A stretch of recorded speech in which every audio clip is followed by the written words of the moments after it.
Muy buenos días. ¿Cómo están? Gracias a Dios estamos aquí. El Señor nos ha regalado otro día maravilloso.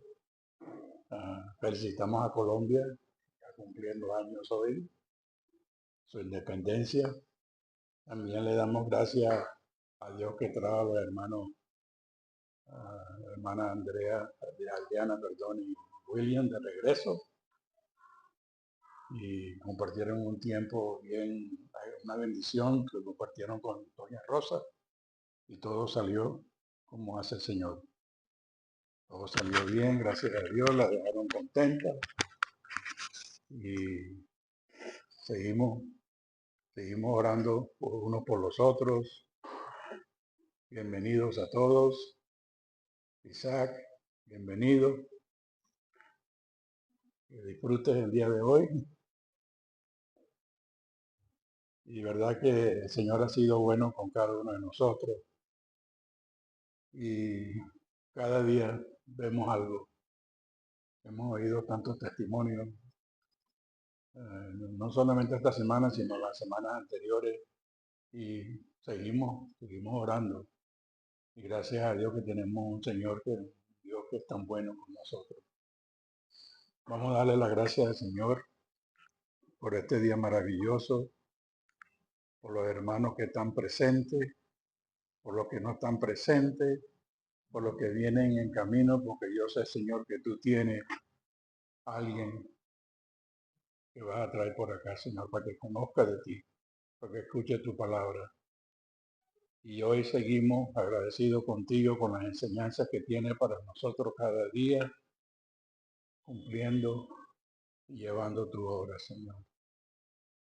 Gracias por la vida de cada familia que está presente. Y agradeciendo lo que has hecho, Señor, acá en Colombia, te has regalado otro año más, pero también queremos, Señor, te conozcan, que busquen de ti, Señor. Necesitan de ti, Señor. Hay muchos que están, Señor, perdidos, pero sabemos que tú eres capaz de mostrarles ese amor que tú tienes para nosotros. En el nombre de Jesús. Amén. Hoy vamos a seguir con la carta de Juan, la 1, del versículo, capítulo 28,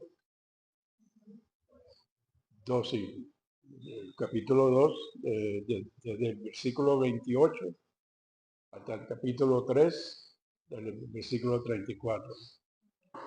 La semana pasada, la hermana Adriana nos habló de lo mismo, de la falsa enseñanza, del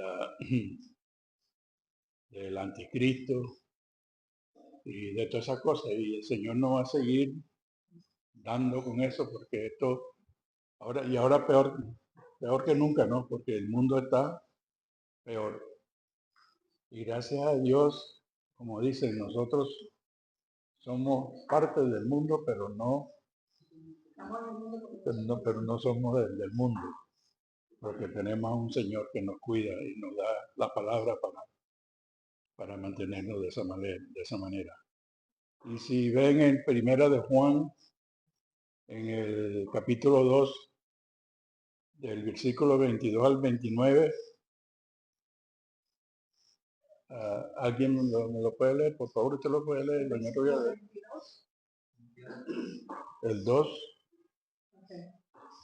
del 2 al 29, del 28 al 29, perdón. Sí. No, perdón, mi culpa. Sí, por favor. Sí. Y ahora nosotros permanecer en él, para que cuando se manifieste tengamos confianza, para que en su venida no nos alejemos de él, avergonzados. Y sabéis que él es justo, sabed también que todo el que hace justicia es nacido de él. Amén. Gracias. Aquí establece la importancia de permanecer en Cristo y cómo esta permanencia afecta la confianza y la relación con Dios. También se destaca que los verdaderos hijos de Dios aman a su hermano, al prójimo, y obedecen sus mandamientos. Mientras que aquellos que practican el pecado demuestran que no conocen a Dios, así como andábamos nosotros antes. Andábamos en pecado y no conocíamos de Dios.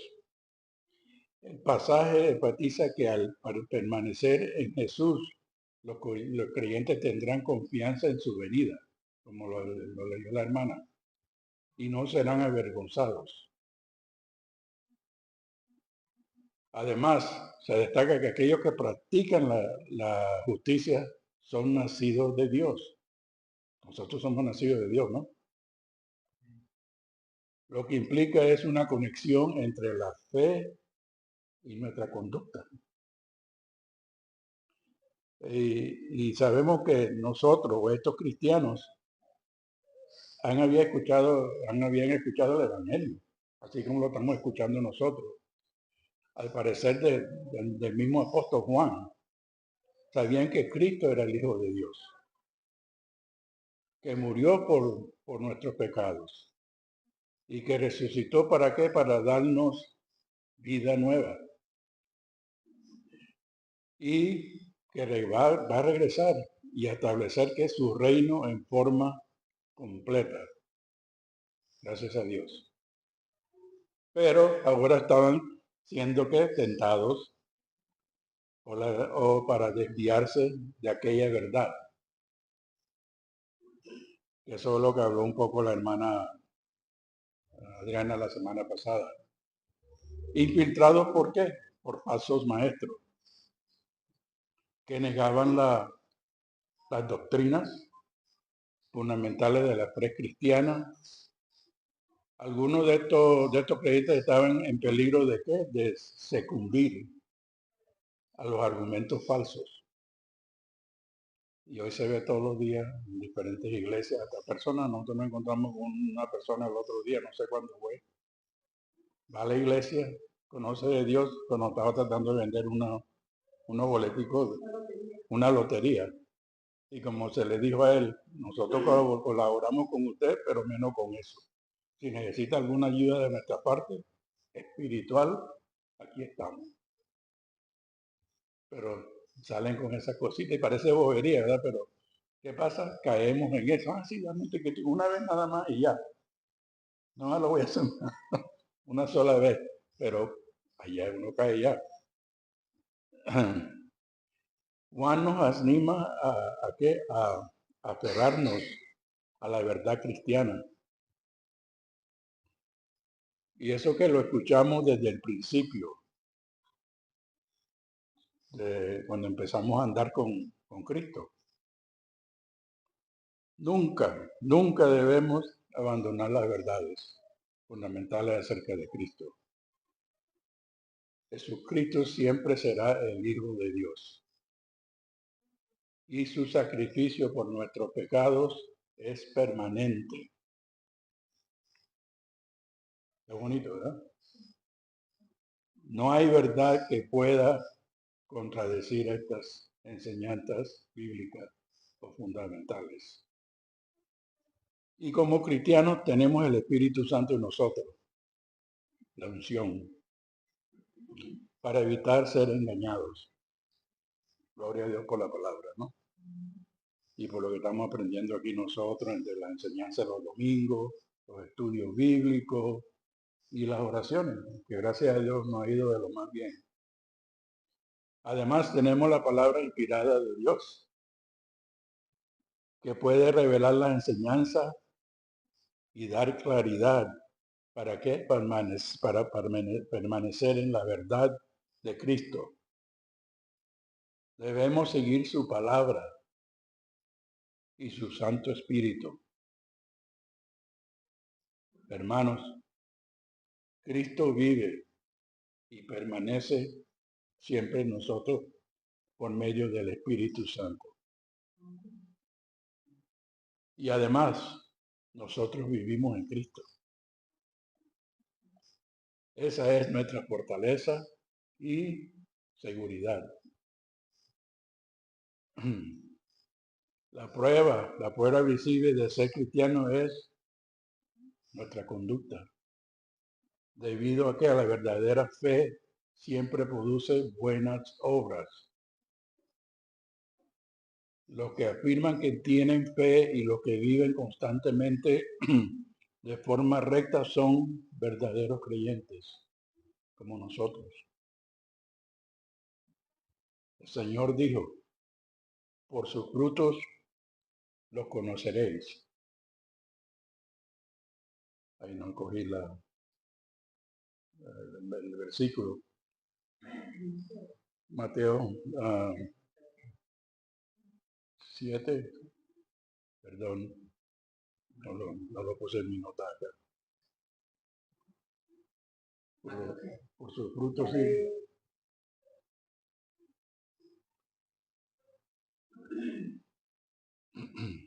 Mateo 7, Sí, es 7. del 15 al 20. ¿Y qué es lo que dice?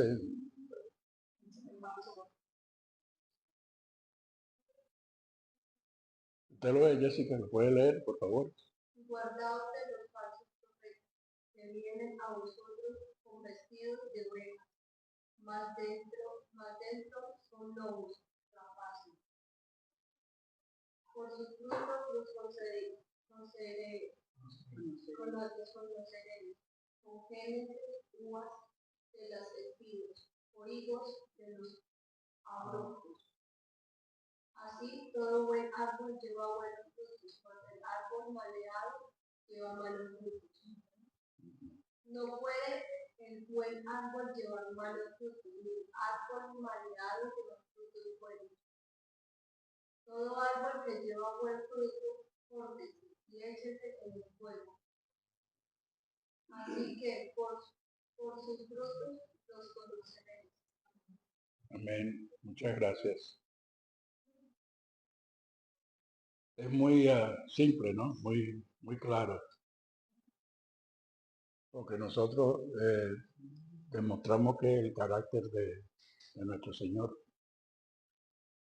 y damos que buenos frutos. Gracias a Dios por nos debiéramos, sí, deberíamos también. Y en Primera de Juan, el capítulo 3, del 1 al 3, nos habla la palabra de que mirad cuál amor nos has dado el Padre, que seamos llamados hijos de Dios. Por esto el mundo no nos conoce, porque no lo conoce a Él. Muy amados, ahora somos hijos de Dios y aún no se ha manifestado lo que hemos de ser. Pero sabemos que cuando Él apareciere, seremos semejantes a Él, porque le veremos como Él es. Gracias a Dios. Y cualquiera que tiene esta esperanza en Él, se purifica, como Él también es limpio. Gracias. En estos versículos Dios nos muestra su gran amor al hacernos sus hijos, permitiéndonos ser llamados hijos de Dios. Nosotros miramos hacia el futuro y tenemos la confianza en la segunda venida de Cristo.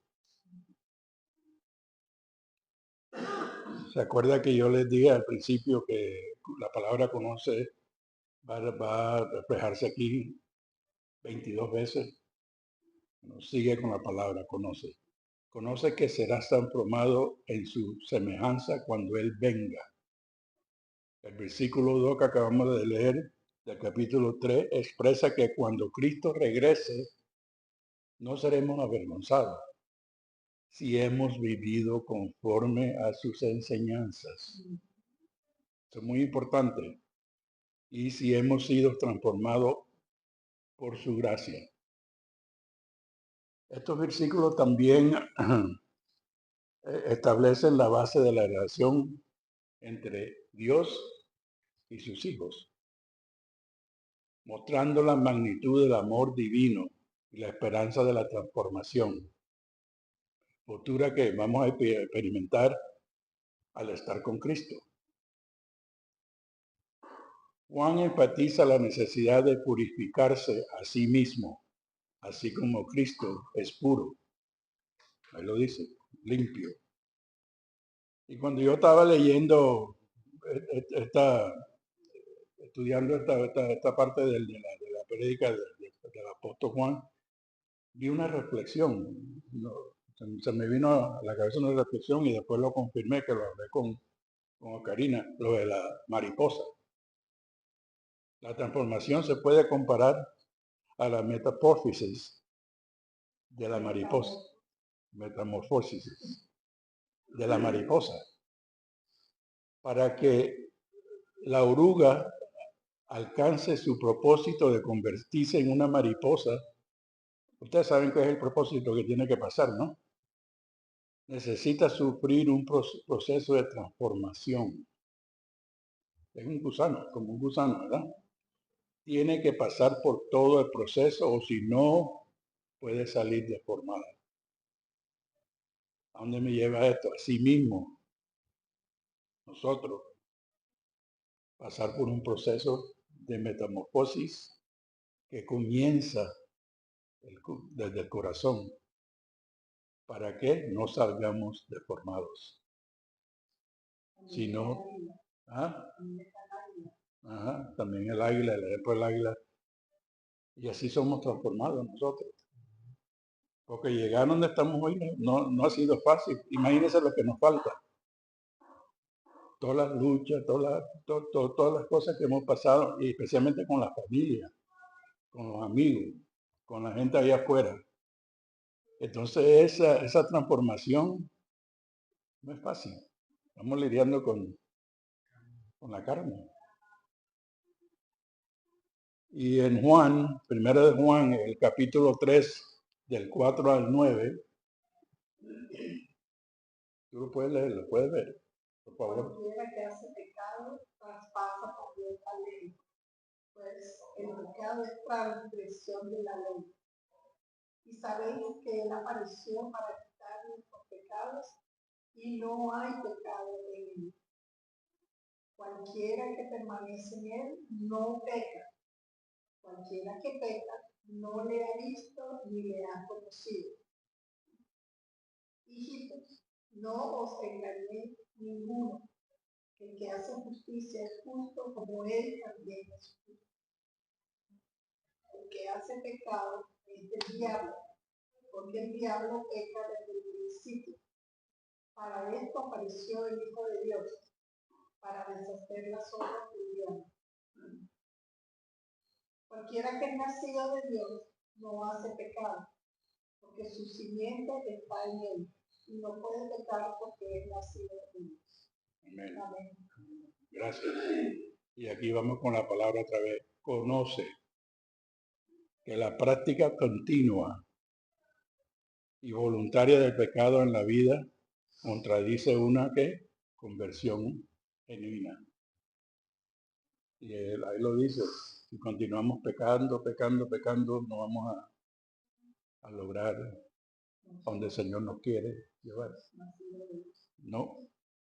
Aquí vemos una clara distinción entre la práctica del pecado y la vida cristiana genuina. En este versículo vemos como el apóstol Juan enfatiza que el pecado es una transgresión. Está quebrantando la ley, los mandamientos. El pecado es la ley de Dios. Y que aquellos que realmente pertenecen a Dios no persisten en el pecado, ya que la semilla de Dios permanece en nosotros. En ellos y en nosotros los capacita ¿para qué? Para vivir una vida justa. El pecado es la transgresión de la ley de Dios. Y aquellos que cometen pecado muestran que no conocen de Dios. Como estábamos nosotros antes, gracias al Señor. No se puede. ¿Ah? No se puede Nos sacó de ahí. Estos versículos distinguen entre la práctica habitual del pecado y el error ocasional. La práctica continua del pecado revela una falta de ¿qué? De la relación con Dios. Los nacidos de Dios no practican el pecado porque el Espíritu Santo permanece en nosotros y en ellos. Y no pueden seguir pecando habitualmente. Nosotros escuchamos, no, un pecadito blanco. No, un pecadito blanco. No fue nada, una cosita así ya. Es un pecado. Y por eso uno tiene que tener mucho cuidado, nada más con mirar y ver, especialmente cómo se visten las mujeres hoy día, que el milagro se ponen ropa. Ni eso. Y en Juan, primera de Juan, capítulo 3, el versículo del 10 al 24. No sé si alguien quiere leer una porción y había otro puede, o lo leo yo. En esto se manifiestan los hijos de Dios y los hijos del diablo. Todo aquel que no hace justicia y que no ama a su hermano no es de Dios. Porque este es el mensaje que habéis oído desde el principio, que nos amemos unos a otros. No como Caín, que era del maligno y mató a su hermano, y por qué causa le mató, porque sus obras eran malas y las de su hermano justas. Hermanos míos, no os extrañéis si el mundo os aborrece. Nosotros sabemos que hemos pasado de muerte a vida, en que amamos a los hermanos. El que no ama a su hermano permanece en muerte. Todo aquel que aborrece a su hermano es homicida, y sabéis que ningún homicida tiene vida eterna permanente en él. En esto hemos conocido el amor en que Él puso su vida por nosotros. También nosotros debemos poner nuestra vida por los hermanos. Pero el que tiene bienes de este mundo y ve a su hermano tener necesidad y cierra contra él su corazón, ¿cómo mora el amor de Dios en él? Hijitos míos, no amemos de palabra ni de lengua, sino de hecho, y en verdad, y en esto conocemos que somos de la verdad, y aseguraremos nuestro corazón delante de él. Pues si nuestro corazón nos reprende, mayor que nuestro corazón es Dios, y Él sabe todas las cosas. Amados, si nuestro corazón no nos reprende, confianza tenemos en Dios. Y cualquiera cosa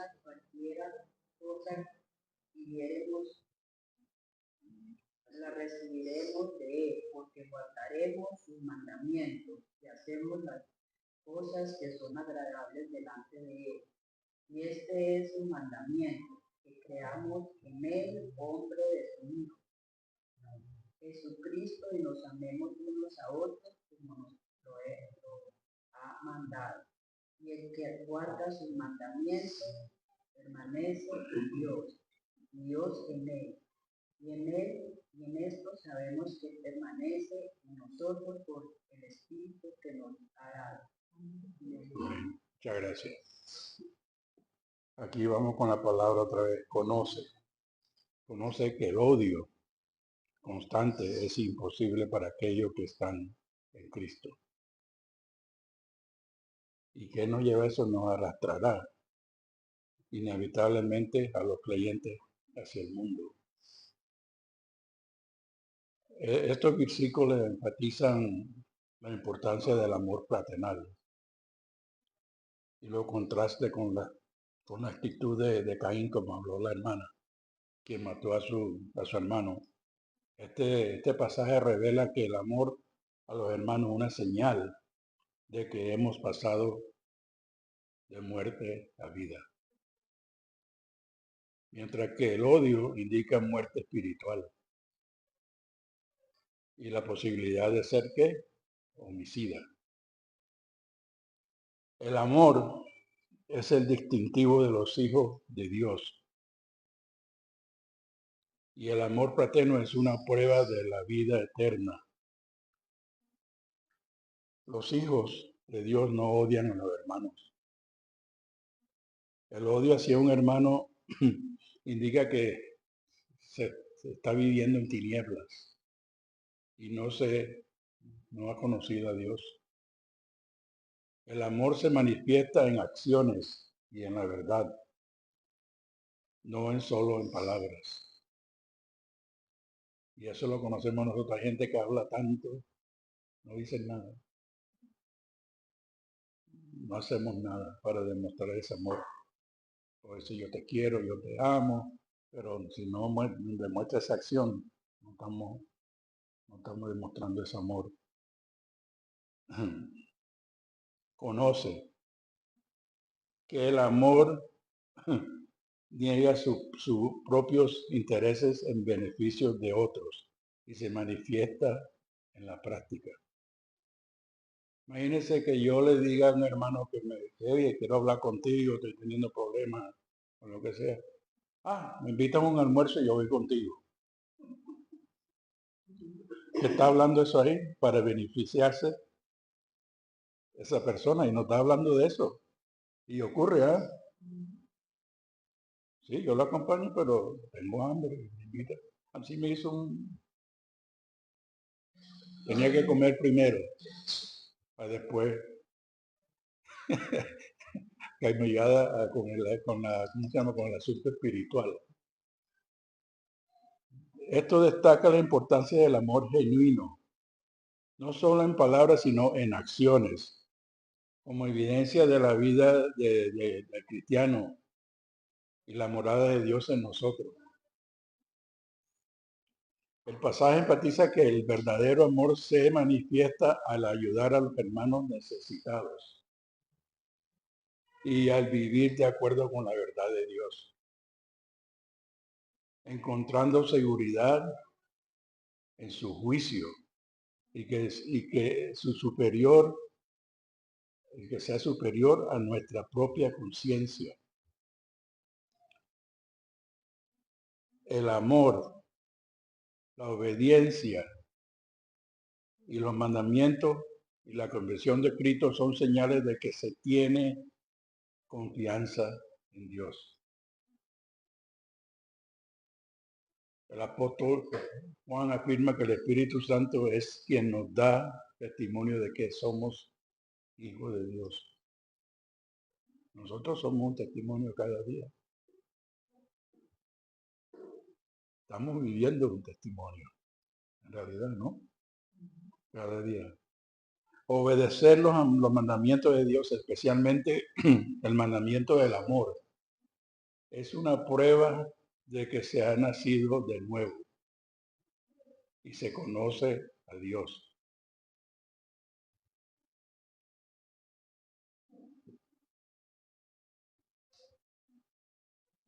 Pasos hacia la santidad. Nos habla de vivir en el mundo sin participar del Espíritu Santo del mundo, es llamado cristiano. Creo que eso lo mencionamos más temprano. Vivir en el mundo sin participar del espíritu del mundo es llamado cristiano. Estamos, pero no participamos. Cuando el Espíritu de Dios nos revela la verdadera pobreza espiritual en que vive el mundo, que lo vemos todos los días, es más fácil vencer las tentaciones que buscan seducirnos a volver a esa condición. A mí me recuerda como yo era cada vez que yo veo las cosas como están allá. Yo digo, yo no quiero regresar a eso. Y eso es lo que nos está diciendo. Y como van las cosas, imagínense, peor cada día. Cuando comprendemos la plenitud de nuestra herencia en Cristo, se revela toda la pobreza de la oferta del mundo. Lo vemos, cómo anda la gente.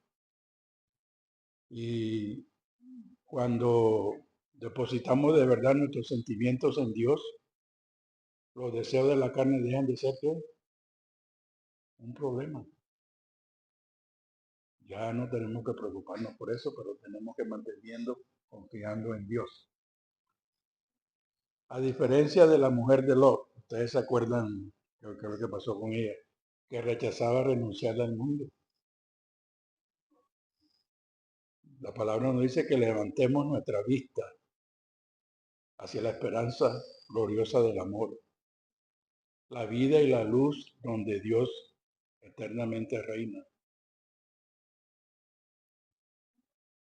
En Primera de Juan, el capítulo 3, del versículo 24 al 21,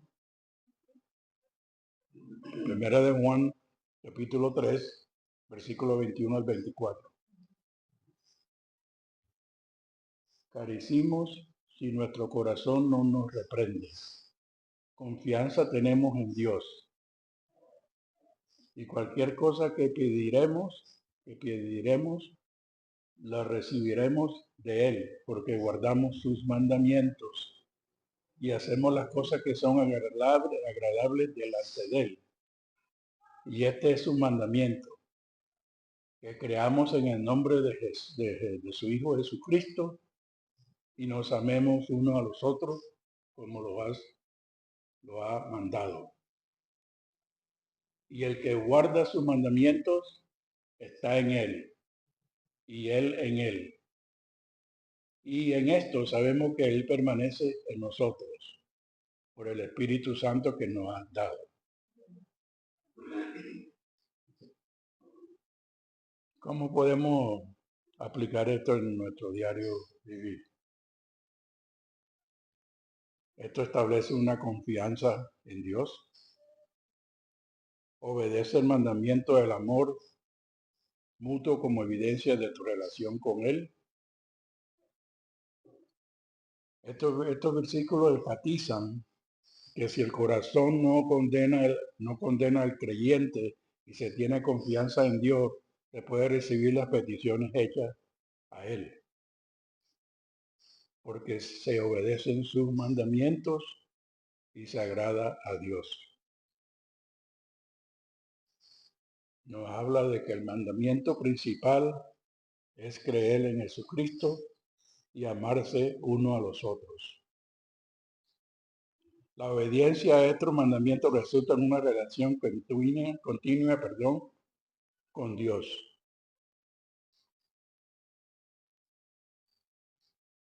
El apóstol Juan enfatiza la importancia de vivir en Cristo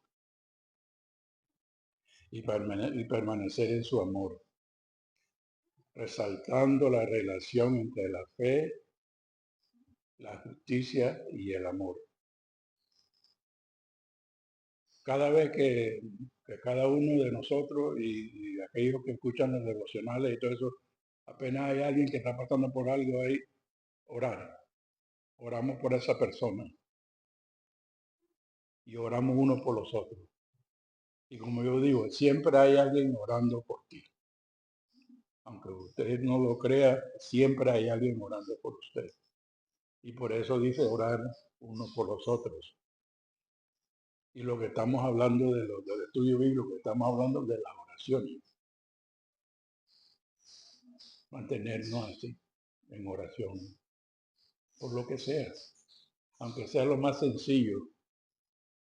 Y como les dije más temprano, hemos escuchado tantos testimonios en las últimas 2 semanas. Es increíble, pero solo eso pasa cuando ¿cómo se llama? Nos mantenemos en esa comunión con Él. Nos mantenemos obedientes. Seguimos su palabra, nos mantenemos ahí aprendiendo. Cuando se termine todo esto, que creo que hasta el capítulo 5, ¿no? Y Oscarina lo va a terminar, se va a hacer un repaso de todo lo que se hizo desde el principio de la carta de Juan, de la 1 hasta el 5, como un resumen, ¿no? Y es muy importante Porque parece que hablar de lo mismo, como yo y a veces me pongo a hablar con mi esposa y dice, no, pero suena como que estuviera hablando lo mismo, sí, pero está enfatizando de que cómo debiéramos de ser, cómo debiéramos comportarnos. Y ahí lo más sencillo es mantenernos conectados con el Señor. Gracias a Él, gracias a ustedes por acompañarnos el día de hoy. Vamos a orar. Gracias, Señor, te damos por esa palabra y agradecido de que cada día, no solamente los domingos, sino que cada día, Señor, nos demuestra tu amor. Y ese amor debiéramos compartirlo con nuestros hermanos, con acciones, no con palabras, sino con acciones, para que vean lo que tú estás haciendo en nosotros, para que sientan ese amor que tú nos has dado. Y si no conocen de ti, Señor, que algún día lleguen a tus pies y se den cuenta de lo maravilloso que tú eres con nosotros y las cosas que vas a hacer con ellos cuando conozcan de ti. Te damos las gracias por el día de hoy. Gracias porque nos trajiste con bien y seguimos buscando de ti cada día, Señor. Y que lleguemos con bien a nuestros hogares. Te alabamos en el nombre de Jesús. Amén.